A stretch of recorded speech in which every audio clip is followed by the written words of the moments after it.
said, don't send to IEEE, here's better placed. That's once people have it in the book, etc. And it's a wide area of things. So quantum information, animal communication, many, many things. Okay. Now,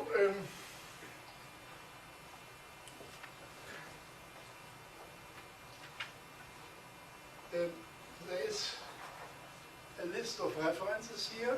There's Shannon's famous paper, 48. Huffman codes will play a bigger role in my lecture. Then this is you're blocking the screen. Oh, I'm sorry. Oh, aha. I have to move this a little bit here. That's better. So it has, the paper with Duc, which was just mentioned, identification via channels, was the starting paper. Then a general theory of information transfer, which was the topic of a 3-year meeting in a research institute in Bielefeld for interdisciplinary studies. And those proceedings are the report on that meeting. But the title is General Theory of Information and Combinatorics. It was always a connection between the two. And so it will appear in the Springer Lichter notes, this paper for instance. No, this paper will appear in this book, 1,000 pages. There is a special issue of discrete applied maths, 3 volumes, so about 300 pages, which has more combinatorial work in it. And an updated version of this paper here is going to appear there. And here's a paper with Balken and Kleinrichter. It's on identification for sources. But the subject of identification for sources was started by me in this paper number 4. Okay, this paper with Duc was for channels. This is for sources, and this was some results for identification for sources. So those are the references. So maybe I can put them here.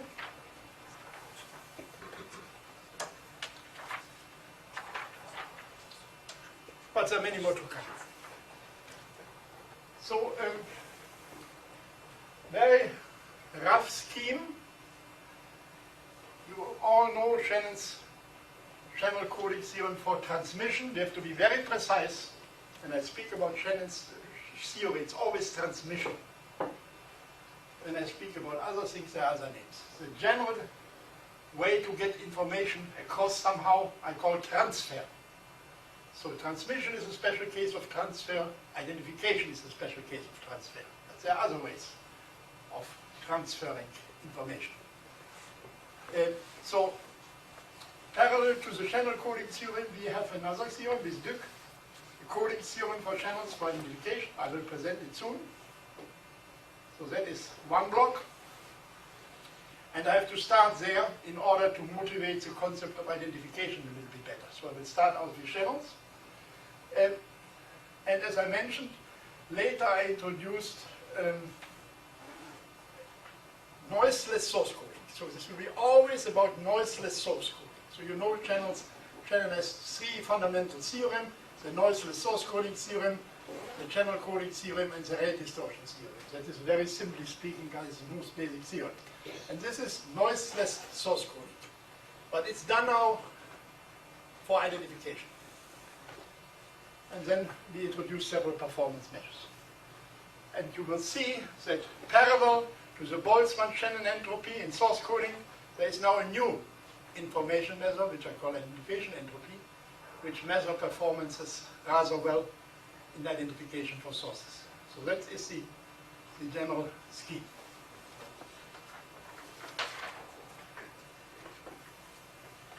So as already indicated, well, let me first repeat on one page Shannon's fundamental theorem for transmission.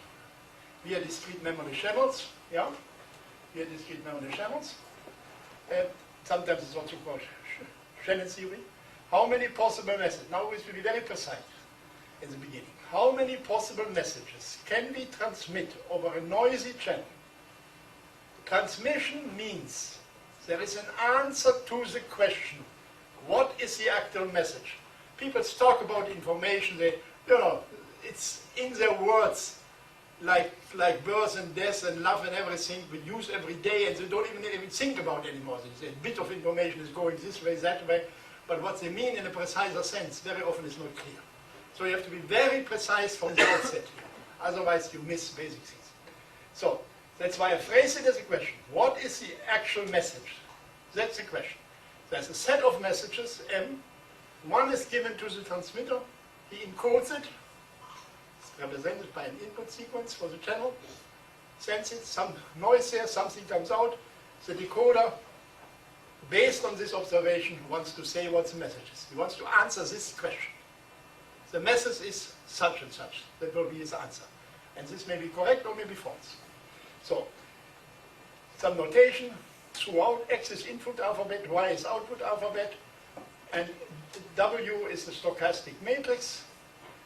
And if you take the Kronecker product here, that describes the transmission probabilities for a discrete memory channel. Yeah? Word xn is received as word yn with this probability. So the probabilities for words are built up from the probabilities for letters. Lower index is always letter, upper index is word. So xn is such a sequence. And there's an n missing there. And yn is from this sequence. So there is noise. And at the time when Shannon did his work, it was a big subject in science, how to deal with unreliability. It does not only come up in information theory, of course, everywhere in engineering especially, you have to do with unreliable systems. Especially for Neumann was concerned about it, automata theory, etc. And he had, in the beginning, very naive views. He wanted to deal with unreliability by repetition. Just repeat, like if you transmit a letter over a channel, it's not received as such, you send it again. And of course that's not very efficient. And Shannon had this idea, which is expressed in this concept. He defined such a code. N stands for the block length, N is the number of messages, epsilon is an allowed error probability. So such a triple is a code. It's a set of pairs. UI are the code words, DI are corresponding decoding sets. For I1 to N, so UI from the input, DI from the output. They are pairwise disjoint, like in this picture. And the requirement is, if you send UI, the sender sends UI, you want that the receiver receives something in DI. So you want to have this probability close to 1, saying bigger than 1 minus epsilon. You prescribe an epsilon. So this way you deal with noise. And then you can ask, on the other hand, you want many such pairs. You want to be able to transmit one out of many messages. It's like saying you have a language with a big alphabet and you are more efficient. So the words that takes the role of letters in a bigger language. So in the maximum number, the maximum size of a code, maximum n, we denote by n and epsilon. There are other ways to formulate it, but this is very convenient here. Now, in spite of the noise, it turns out that this number still grows exponential. If you would have no noise and you have binary alphabet, you can send all sequences 0, 1 to the n, all of them. And they will all be received, so the number is 2 to the n. And if there is noise, in many cases, it still grows exponential. That was part of Shannon's discovery. And then it's meaningful to take the logarithm, to make it linear, to divide by n, to bring it in the constant range. And he proved that this converges to constant c for every possible epsilon even. Epsilon could even be big. Still, it doesn't affect very much the growth. But of course you want growth with small epsilon. So this is a 48 theorem, not fully proved this way in this paper, but it's stated in this way, and the statement is correct.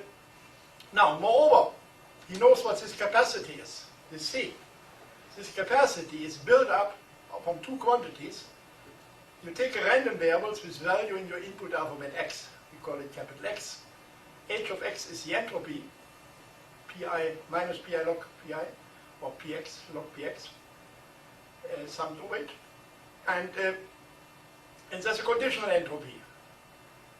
Given y, there's a probability for x, and you compute this entropy for a fixed y and then average over y. That's a conditional entropy. And the difference between the two is usually called neutral information. Some write it with a semicolon. This is one of the notations I use. And so you take this quantity, this is an auxiliary quantity. This quantity has nothing to do with the real process of transmitting or anything. It is a mathematical quantity, and it turns out if you maximize 0 by x, all possible random variables in x, all possible input variables, then this maximum gives this constancy. So there's a lot of confusion in the literature. Oh, you send it with letters with x and this and this and this. Relations, but very often it is confusing. Also there are people who say, well, what is the meaning of the coding theorem? It goes already strange here. Some people say, well, the maximum mutual information is what you have to find. No, you have to find an operational meaning. And the operational thing is what you do here with the code, which enables you to transmit. And then the information comes in to describe your answer. So that is Shannon's fundamental result.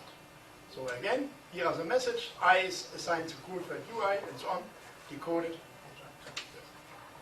And so now you all remember what it meant. Now comes another theory. We have again the discrete memory channel. We don't change anything. But we change the question. Identification means you want to, the receiver wants to identify. What does it mean? There's an answer to the following question. Is the actual message I? He doesn't ask what is the message. He asks, is the actual message I? It's a different question. Well, I could be any one of the n possibilities. And the coding has to be done in such a way that every one of those questions can be answered with high probability correctly. So it could be you only want to know whether such and such happened or not.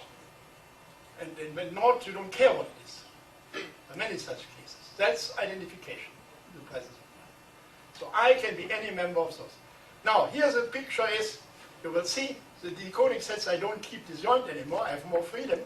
Also, very vital here is that we allow randomization in the encoding.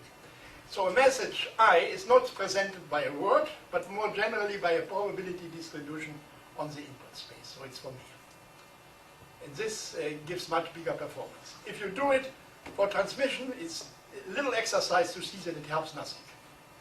You can always, this is like an averaging from UI to decoding set EI, from this to sum it over the axis, and then you take, by pigeonhole, you take the best value and replace this distribution by the best realization. This way you eliminate the randomization and the code is as good, so there's no use. But here, there's a significant use. So that's very, very essential for the model, that you randomize. And now, again, we have the idea to set up a code. We have a block length n. We have a number of objects or messages, n, as before. And we have two error levels, but we could be chosen equal. Now, such a code is a set of pairs again, but now a probability distribution instead of a word, and a decoding set. The decoding sets need not be disjoint, very essential. And how do we measure the performance? Well, the errors of two types.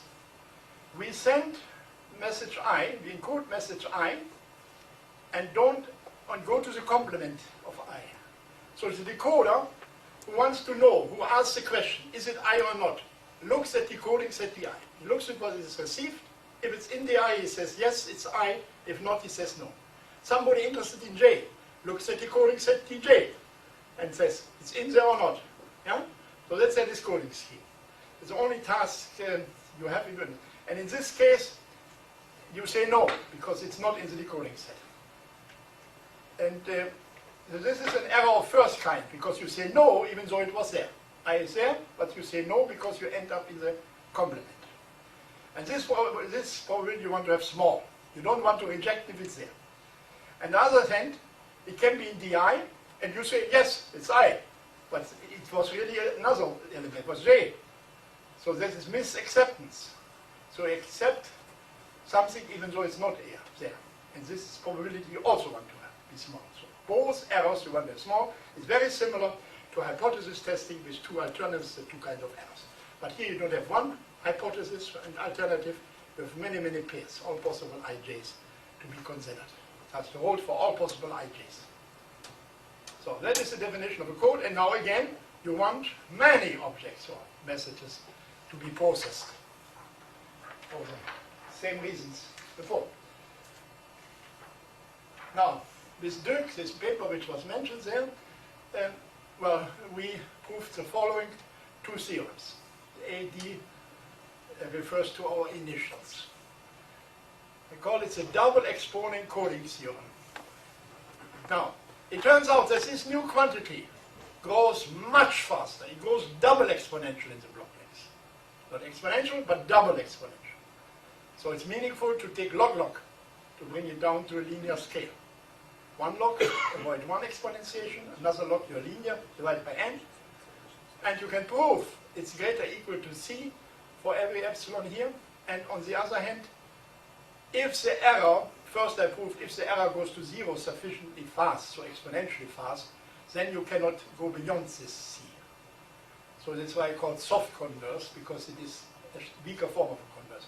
And Hanber then proved the desired strong converse, so that it is actually for constant epsilon less. But the epsilon has to be in 0, 1/2. In the Shannon theory it could be bigger 1/2, but here it cannot. Because an error probably 1/2, I always can ensure without doing nothing, I just flip the coin. It's I or not I. Probably 1/2, I'm always right.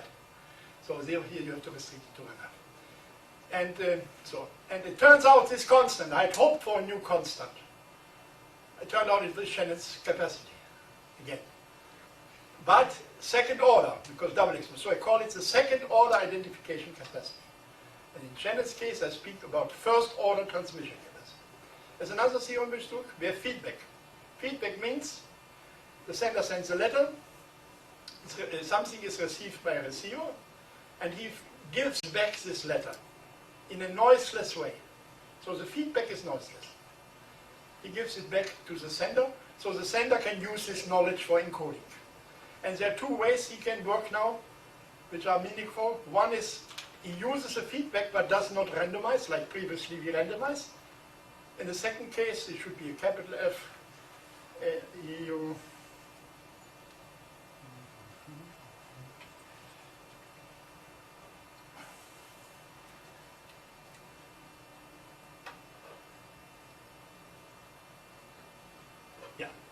So here the bis randomization.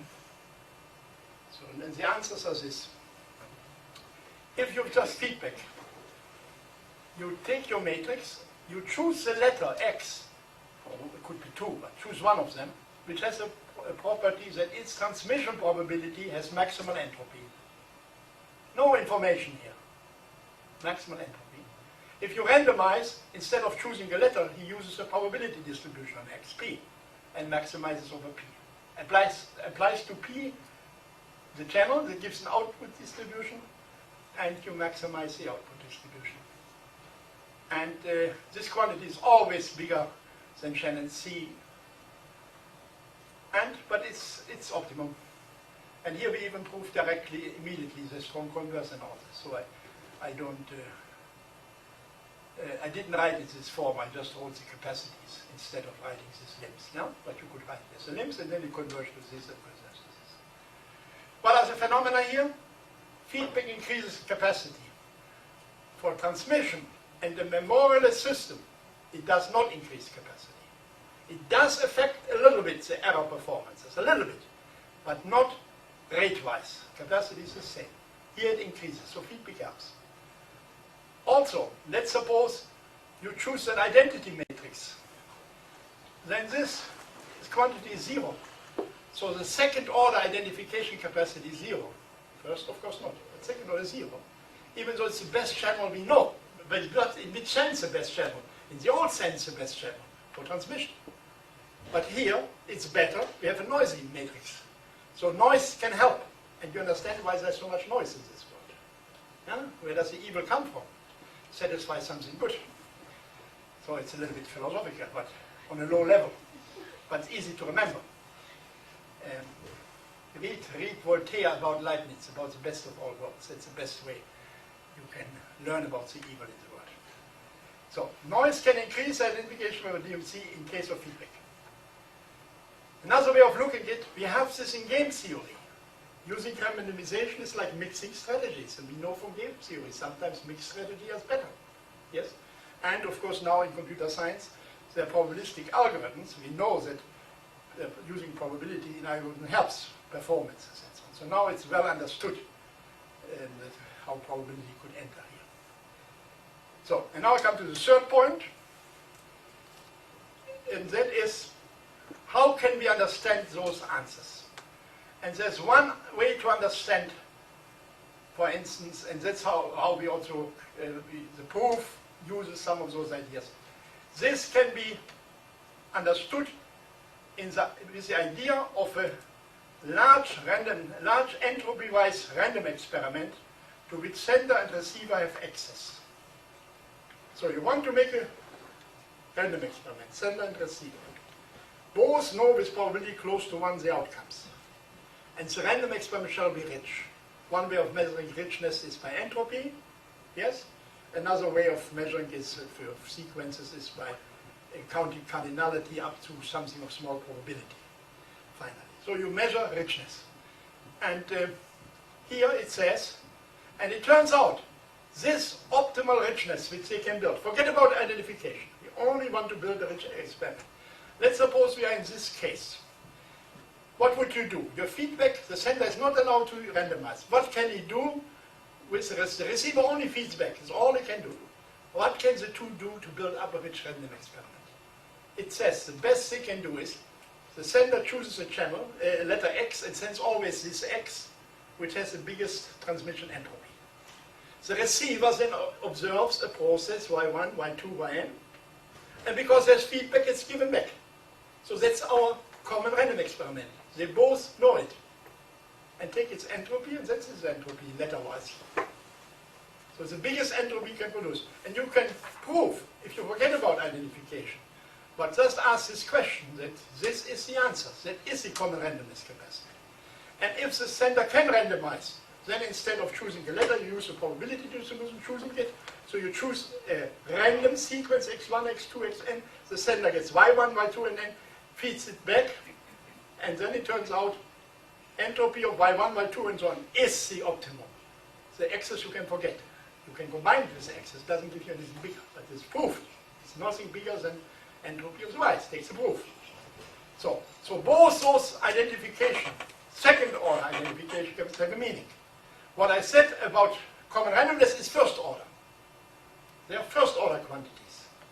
So those randomness have a richness which is exponential. But identification is second order. And now how about the first theorem? How does it fit into it? Well, it turns out Shannon's transmission theorem came up again. Well, one can read Shannon differently. One can ask the question not about transmission. One can ask, you have a channel, no feedback now. They shall build together, sender and receiver, a common random experiment, a rich experiment. What's the biggest they can achieve, rate-wise? Shannon's capacity. That's what this theorem says. And the way you do is, you take a transmission code with your code words. You want to put a uniform distribution in it. That's your random experiment. The decoder essentially decodes it correctly, and this is their common. That's they have in common. And that's rate-wise measured by mutual information.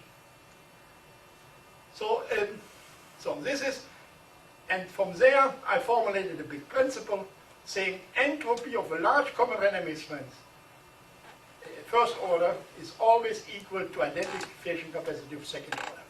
And if you're multi-user, you have regions. So that's the principle. But I will now jump. I come back to this issue somewhat later. So this is not related to the game theory interpretation of Shannon's original result? Of whose result? Yes, the original, the game theoretic interpretation of Shannon's theorems.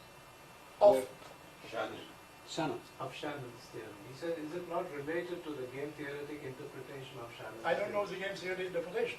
You know the papers of Tesse and Grunwald? No. I know Kelly.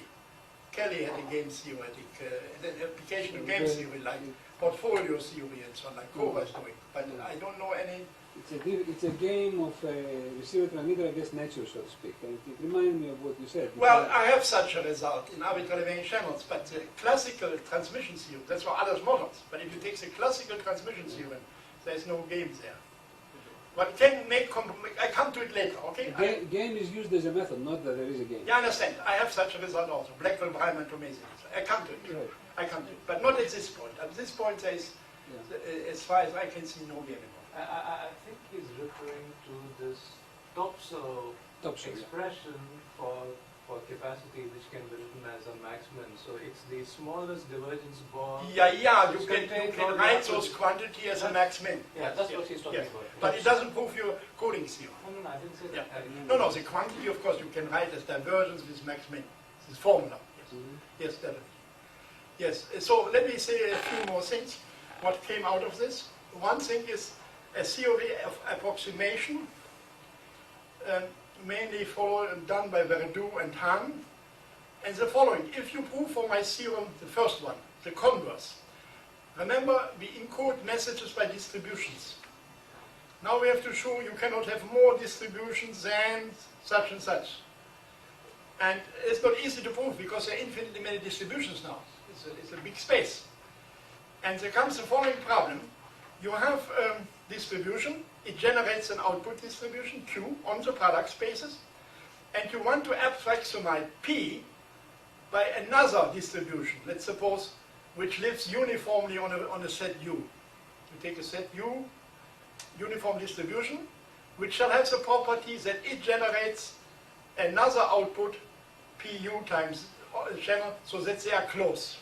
So you want to approximate this output distribution by choosing another input distribution whose support you can control. And it turns out its control is bounded by mutual information rate-wise.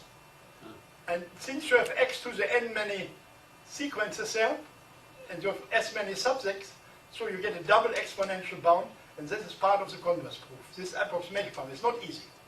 But that is the issue of converse proof, and this has almost become a new subject now, independent of the origin. Let me add here another remark, which I smell when people write about it, about identification. Yeah, well, this guy did something, changing the conditions a little bit, asking a little bit different question, and then of course you can prove many theorems. I think that's not the appropriate way. It's even written somewhere in by known people. That's not the way to view it. But it does something else. Recall what Shannon said. I quoted it from Shannon. The fundamental problem of communication is that of reproducing at one point either exactly or approximately a message selected at another point. So you select a message here, somewhere goes to a system and something comes out. And what comes out must enable you to reproduce it, according to some criteria, probability of error, fidelity, whatever. Yeah? So, but in Shannon's view, it's like data go from one place to another place. And that is to a limited view on information theory. In identification, there is not a datum going from one place to another. Still, somehow information goes across because people learn something. So this goes to the basic of information theory. That's why I say the basic information theory has to be redone, and I will say more about it later. So you can ask, what is the information? Are the Cn bits which are known in this fundamental theorem, or the log Cn bits which are here in our theorem? So both are information. So that's the message I want to give, because all computer scientists, all electrical engineers, all of them, they always think data, data, data. There are a few exceptions, like one is Yao with two-way communication. Yeah, he went back to China now. Yeah, yeah. Okay, now I stop at this point. I come back to it in the next lecture, in the next hour. Now I come finally to entropy and it here. So otherwise, you will be lost there. So you know now the philosophy of identification. And then many years passed by, people wrote many papers, etc. But people did not look at source coding. Can we also do source coding identification? And here it is. In channel coding, we go from transmission to it leads from an exponential growing number of methods to double exponentially many. Now in source coding, roughly speaking, the range of average code lengths for data compression in channel is entropy, could be from 0 to infinity. But if you go to identification, it's essentially the interval 0, 2. It all shrinks as the area for the expected length of an optimal identification procedure. Here, no randomization is used. It's quite different. I do noiseless source coding under the concept of identification, the goal of identification. I will formulate. Okay? So now we jumped to this area, and it turned out that a discovery was made. Maybe I put it here.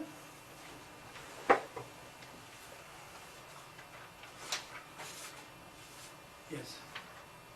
So, oh, very good. Nice. It's the interference. Yeah, I think it's better for a moment there and then. The channel is optical, but it's still in the. Well, I'll leave it there. We'll leave it open, please. No, no, no. This is a formula for the new identification. This is not confusing. So you can see this formula. So you have a probability distribution, and this is something. Why does it not work? It works on a side. Yeah. No, no, no, no. It worked earlier better. I bet your pardon. The only. Yeah, good. Excellent. I don't understand. Don't worry. Worry about your own thing. So this is, Shannon used classical entropy. Here this functional plays a similar role for identification. So that's a message. And now I have to formulate identification. So here it is. Noiseless idea for sources and basic concepts of performance. We have a source, UP, a finite set with a probability distribution. And C is a set of words. Do I make it binary? One can make it later cubic. Binary prefix code. You all know about the prefix code, set of words, no word is beginning of another one. And I denote the length by this way, the length of the word. Now we introduce a random variable u, which takes the value u with probability pu. And similarly C takes the values, the code word cu with the same probability. U is u, the output is u, then the random value will be encoded by cu, so C has value cu, and cu has several components, from u1 up to the length of the word. Okay, take any prefix code, okay? You have a source, and assign to it any prefix code. Now we use this prefix code for noiseless identification. This is the only page you have to understand.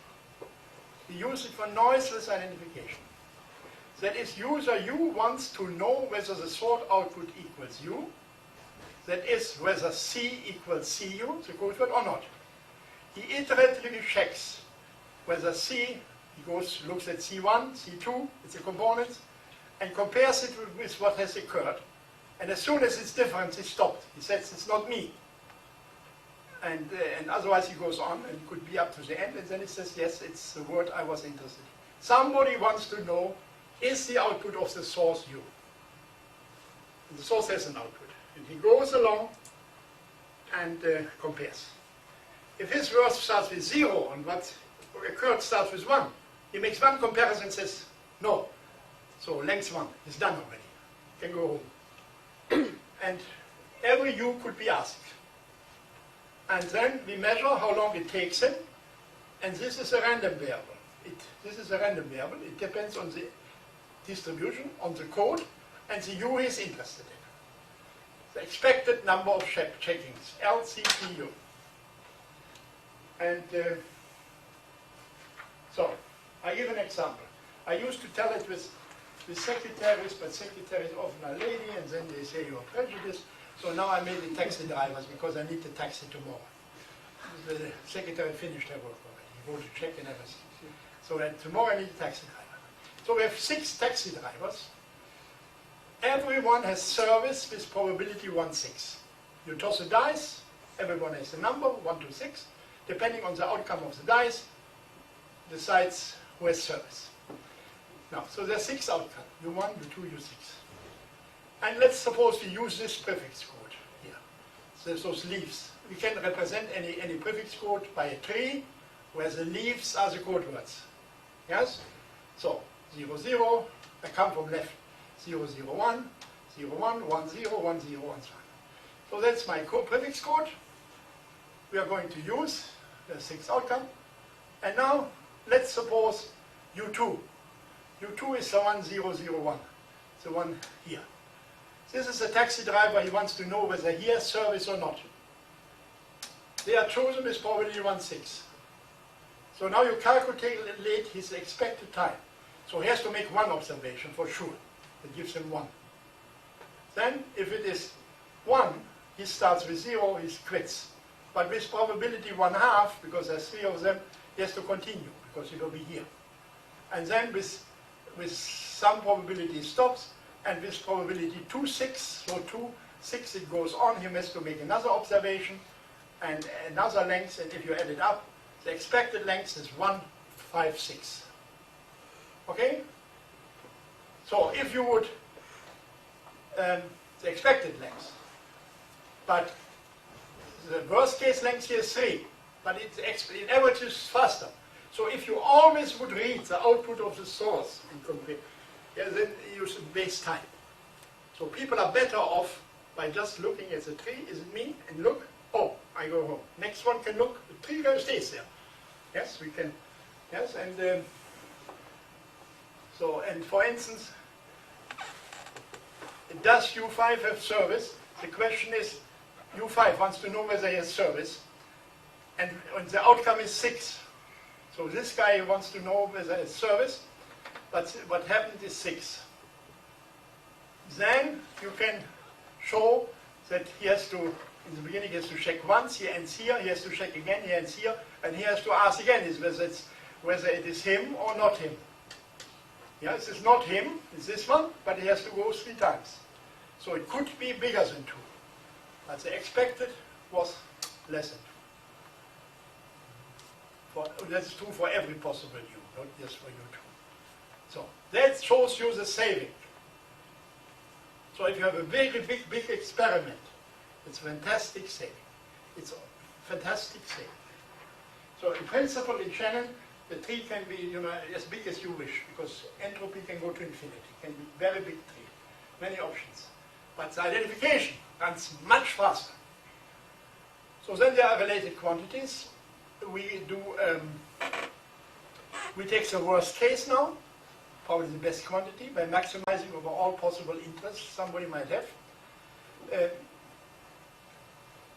The expected number of checkings for a person in the worst case, if this code 2 is used, and then you can choose the best code by minimizing overall code length. This is the expected number of checkings in the worst case for the best code. Another performance is, let's suppose the users are chosen at random. By random there will be independent of you, could also be dependent, some alternatives, but it chooses independent. Then we average over those quantities LCPU. And that's the quantity LCPQ. And this you can also minimize over all codes.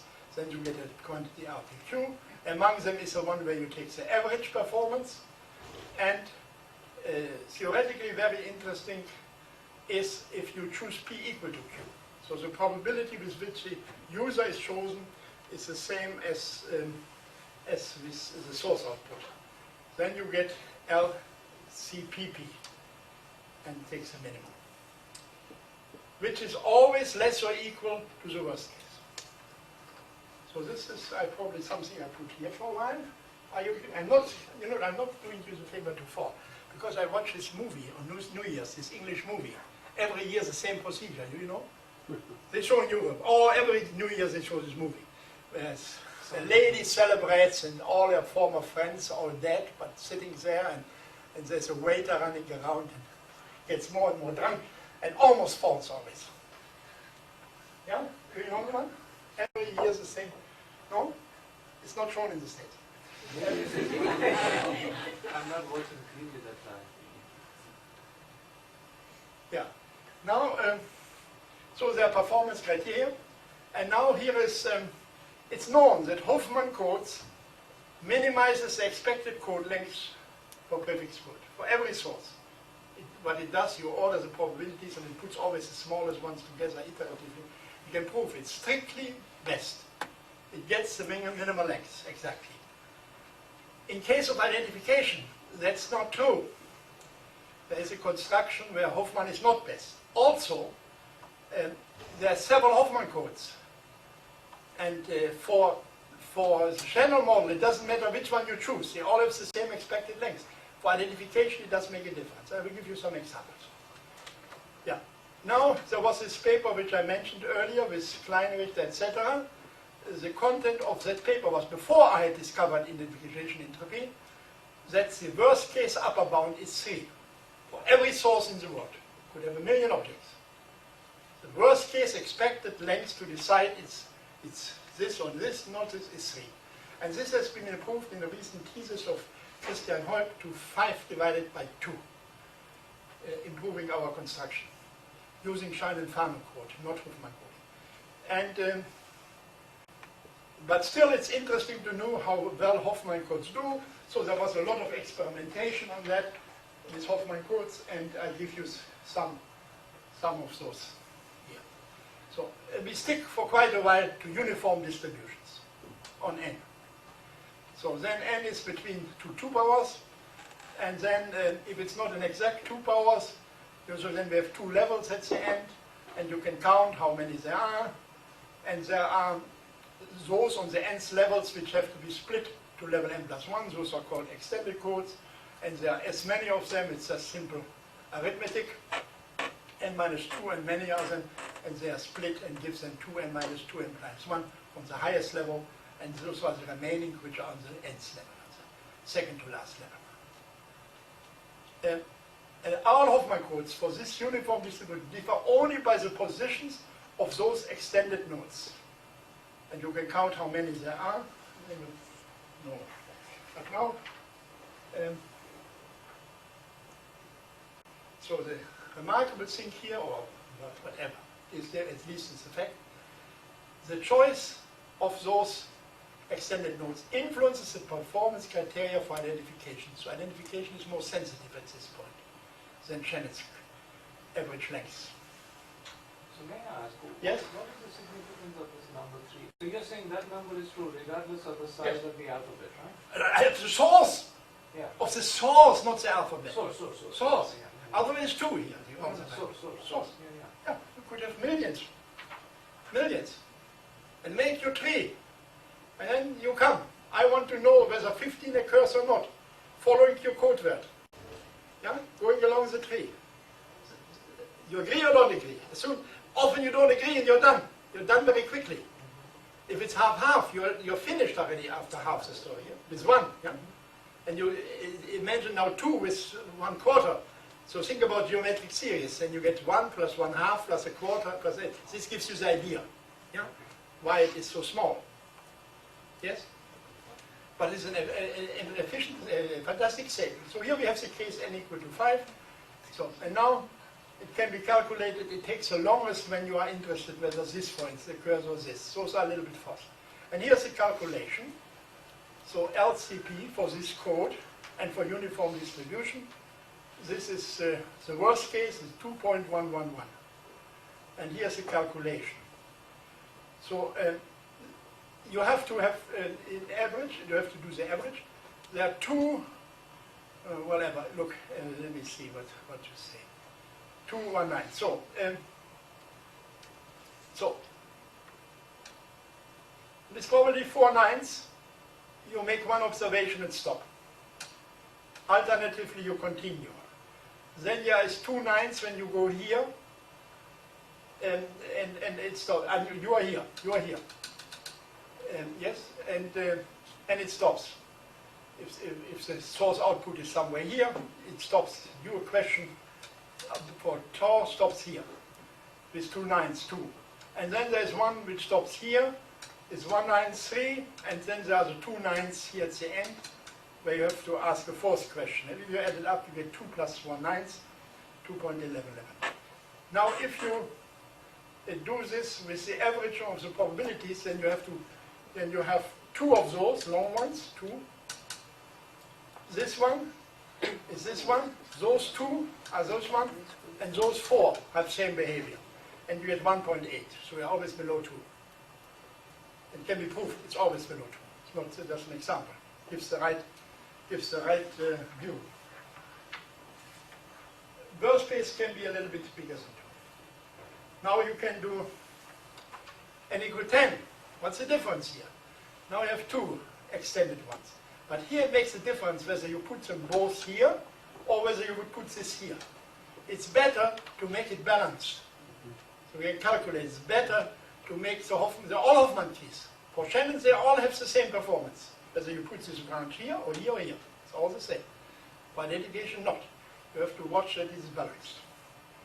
And again, you can calculate things. Yeah.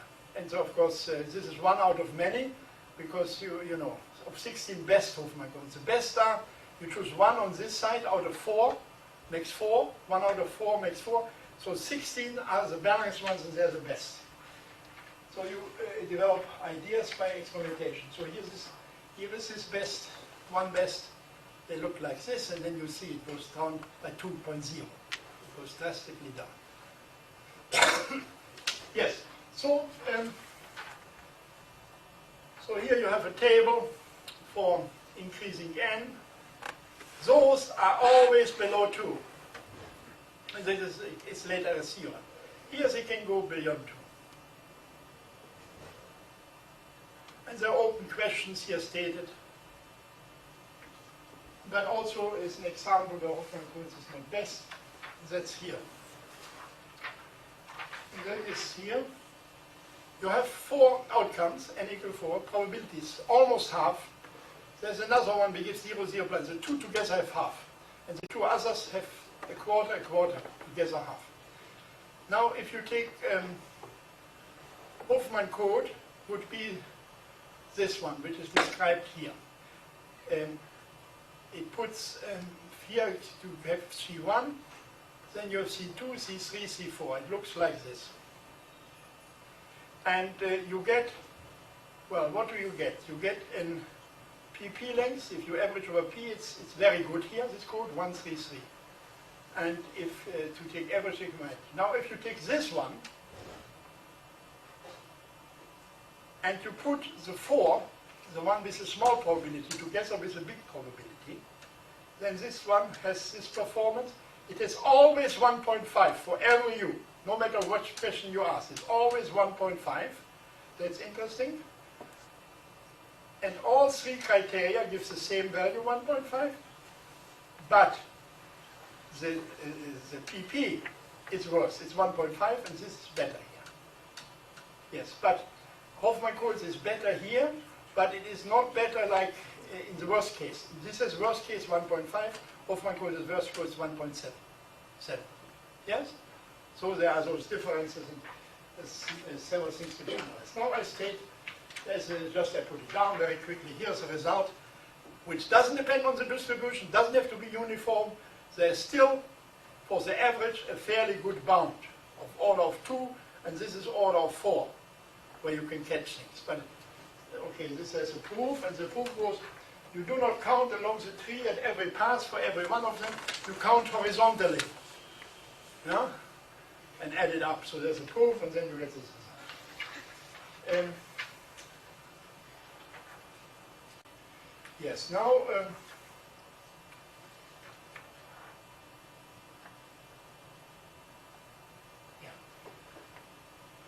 So here's the first experimentation with this quantity. And you get an example, n equals 3. Well, if you have 3, you have not many options. You put 1 here and 2 here. There are no other trace structures. Depends how you distribute the probabilities. If there are 3, it's better to put the biggest probability here. And then the others here. There's no better way to do it. But you can see, you can calculate, you can prove that this is, for all probability distributions, bigger than identification. Can you show the bottom part, please, because it was behind. It was. Yeah, good. Thanks. Yeah. So this is a half-page argument. Here is the argument. You see, you have to shift the masses and see what happens, and then you finally get to the fact that this quantity, these 3. So, it's a little proof, but it's here it ends. So this proof is even much longer than I thought. So here it ends. Here at the end you get that 1 minus 4p squared is no negative, that you believe. That's the end of it. So, okay, this is the starting, but now I go with a little bit bigger handwriting to continue by giving you the results. So, we are prepared for the main results. theorem 2, I think, is the most important result. For every source in the world, now no uniform, any distribution, any finite set, the worst case is at least bigger than this average, the Pn average, and the Pn average is greater than identification entropy. So identification is a lower bound. So that's the most important result. So that's like Shannon, the average length is bigger than entropy. Yes? Another theorem, if you take the average, there's an upper bound. You can get always below 2 with the average. Not with the worst case, but with the average, they have this bound.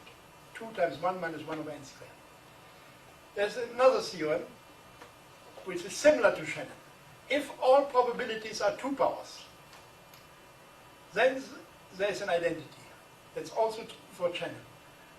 You Shannon have the bound, lower bound entropy, upper bound entropy plus 1.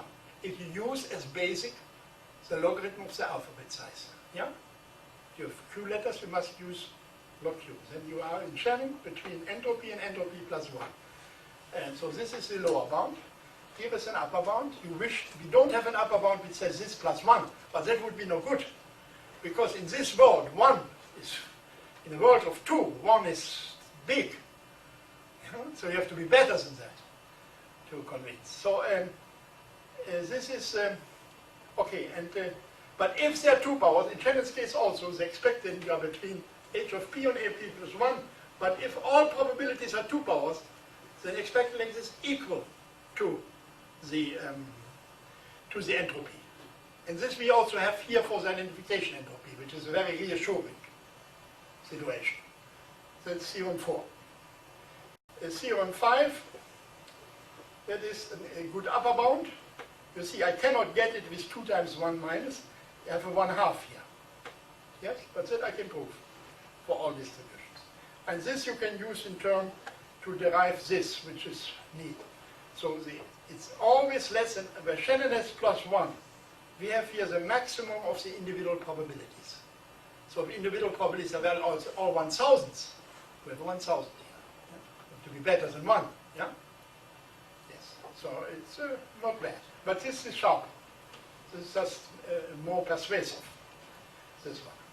So you see this looks rather nice. Now, of course, if you discover something, you also get people who tell you something, that whatever was everything was known. It turned out that there is a man, Challis, who does statistical physics. Challis, you know him? Challis, yeah. Somewhere from South America. He does statistical physics. And he studies models where the classical entropy Boltzmann Shannon does not work too well. So there are equilibrium theory for pathological systems. And he has noticed that you must need other entropy functionals there to use. And they have different cases there. And he has introduced the following quantity. K times 1 minus alpha minus 1, and you see to the alpha. It's also called Challis entropy. So now I have to say a few things. One thing here, we have been told by several experts in physics that the operational significance of the quantity is alpha, for alpha unequal to 1, in statistical physics seems not to be undisputed. There are a lot of fights about physicists whether this is any good. So here is a very simple operational meaning. It doesn't need any further justification. There they are struggling whether it's convincing. That's one thing, the operational meaning. There's another difference. If you look very precisely, he doesn't have our constant. We have a specific constant. If you take Curie alphabet, this is our entropy in Curie. It's Q times Q minus 1. And here always second power. So he has this alpha, which is this power relating to it. Yes? And Q does not occur. There's no Q in this formula. There's no alphabet in this formula. That's the difference. There's no alphabet. Yeah, so and in Shannon's entropy is also the alphabet. Where is the alphabet in Shannon's formula? Pi log pi. Where is the alphabet? Yes, the alphabet in Shannon's entropy. In the sum. No, sum is not the alphabet. You sum over the number of objects. The log is to the basis of the alphabet. That's how the alphabet enters in Shannon's entropy. He has a natural logarithm. There's no alphabet. So this is, and we have done a little bit further work. It has now appeared, I think, in IEEE, or should. It's an interpretation of identification entropy. So there are certain interesting relations we show between those measures, but I want to emphasize this part. We discuss the coding theoretical meaning of this factor. It's not just any dummy constant. This has meaning, and this has meaning. And here it is. If you have a discrete memoryless source, un, vn, and it takes a simple case where they are independent, the uns and the vn, and you asked for this quantity. So you want to identify this output, but the person choosing the choice of what is asked is chosen by Qn. Then this quantity, in the best sense, for the best coding, converges to 1 if the two distributions are different, and it converges to Q minus 1 if they are equal. If you have PP here, this converges to Q minus 1. So you see the operational meaning in this sense also in this Q thing. So now I do one more slide and then we make a break. Yeah, is it okay? Yeah. One more, then we take a break. Yeah, good. So no, I have not proved anything. Now let me prove what I call the most important theorem 2, the lower bound. For n equal 2, well, you have to make one observation, so it's P1 plus P1, so it's greater equal to 1, this quantity. You can calculate it. You can calculate it, I mean, because it's 2 times 1 minus Pu square, and then you can show that this Pu square in case of 2 is less than 1/2, and then here it is, yeah, here it is. 2 minus 1, P square, blah, blah, blah, blah, blah, blah, blah. This is induction beginning. Induction you do by partitioning. You partition your source output into 2 parts. Don't have to be equal size. N1 objects, the rest here. For one U1 and other U2. And correspondingly, you make, you partition your code, because I have a fixed code here. Fixed code, it's for a fixed code. C, you take those words which correspond to the outcomes in U1 and those which are here. And you add up the probabilities in U1 and those in the other. Yeah? It's like you apply in Shannon, it has to do with grouping. Yeah? You make 2 groups, it's grouping.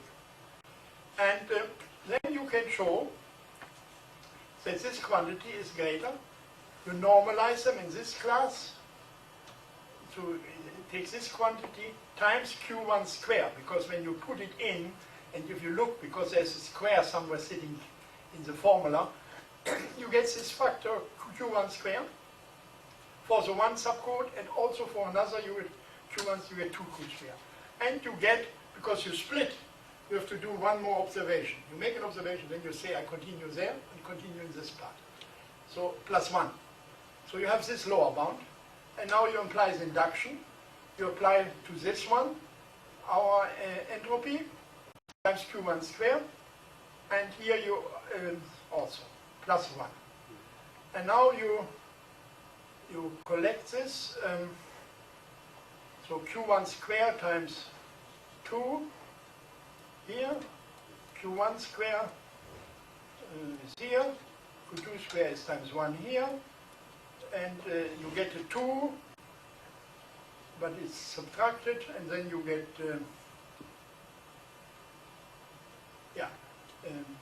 okay, so you get this identity from here. This can be calculated. And this is then the entropy which we want, plus this binary sum, which is non-negative. And this way you get the inequality. So that's a proof for the inequality. There's another proof in this paper with Shannon, but this was of course later. So this is not so hard. And you see, you can formalize this property. There is, if you look at the quantity axiomatically, there is a grouping axiom. In classical, you have the internal entropy in the group weighted with the probability of the group. And here you weight with the square of the probabilities. And otherwise it has a nice property of if your probability it has 0. It is biggest if you have the uniform distribution, which you also have classically.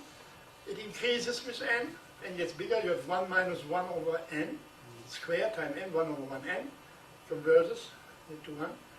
And so you have those basic properties.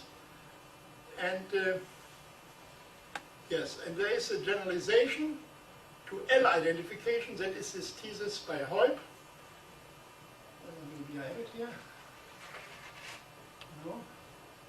Okay, maybe I come later. Let's take the break first. So what I will do now is I've insofern spoken about identification. I speak more generally about transfer, see what open questions there are, what results there are. That will be the second lecture. So I go back where we started with the channel results and continue there. Yeah? Yes? Okay, how this relates to trying to do the following. I'm trying to do a classification problem, or in your language, identification. Yes. And I want to do it over compressed data. Yes. So I have data on which... Look. Already here starts. What's the difference? The difference is, you see, it's very interesting. He starts with compressed data. No. The compression has to be done suitable for identification. Yeah, that's what I'm saying. Yeah, but not, you don't start with compressed data. Listen again, what Yeah. I said, okay? Yeah, I listen exactly. The problem I want to solve is the joint classification compression problem. Yes. I exactly want to compress for classification. Okay. Is that related to this? It depends how you define classification. Classification is I have 5 classes or 10 classes. Yes. And I have some kind of observation, and I want to, based on the observation, make a decision of which class is present on the data I received. But I don't receive the raw data. I allow myself to compress, or in your language, to code the data before I make my decision. Just To look at the joint problem. say again the classification. So you have, say it's age groups, yes? I have 5 phases, Yes? right? And I wanted to identify which phase I received from non-noisy Yes? data. Yes? But I want to code or compress. And this, what you receive, can you noiselessly make your decision or what? If you say it belongs to this category, is there noise involved or is it error-free? I can make a randomized decision. But do it non-randomized. Is it error-free? No. There is noise involved in this decision. Yes. Okay, and then? And then the question is, how do I choose the compression code Yes. to maximize the accuracy of my identification? Yes. Is that related? We have to think about it. I don't see it offhand. Okay. I don't see it offhand.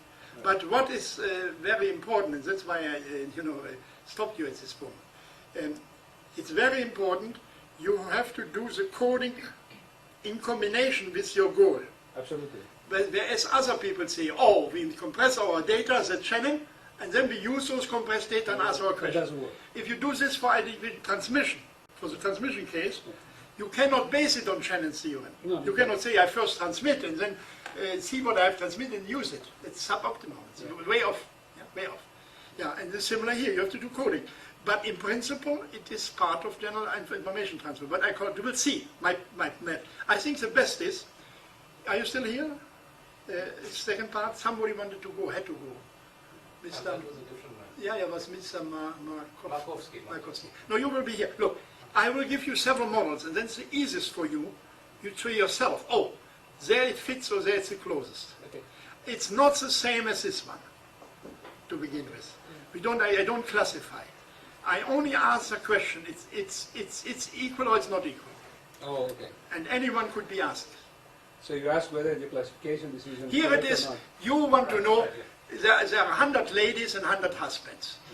And one lady died. And all the husbands want to know whether their lady died or not. Yeah? So you want to know, my wife died and now I can marry another. I don't know. And if not, you don't care. Okay? Yes? And everybody else also. And you have to do the coding so that all those persons can answer their questions. So it is a different rule.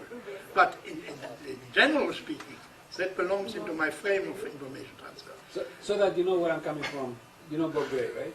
Yes? Okay, so he worked on this problem, which is called under the name under combined compression classification. Yes? And the view he took was a vector organization, which is related Yes. to coding. Yes? Right? And then he showed that the cells that he compute, of course, are different. Yes? But he followed the way which goes through a step of estimating probabilities for the hypothesis before you do the... Yes? we did it completely non-parametrically by just looking at the tessellations directly from the data. Yes? Right? Yes? And indeed, the way you, if you think of tessellations as a method of coding, Yes, it is a method of it's coding. much different. Yeah, Tessellation is yeah. much different if you try to do identification than That's if you right. do. And there is a natural derivation. Well, this part is a common, so you have to start the coding from the beginning, Right. in combination with your problem. Yeah. Because as I was listening to you, I was thinking more and more I about can just give you one slide of the yeah. next part where you will see that. Well, no, I'll be here, but don't worry, don't delay the others for the break, all right? No.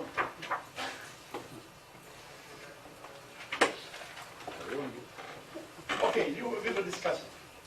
Yeah, we'll discuss Very it. good. It's It's very very good. Thanks. When is the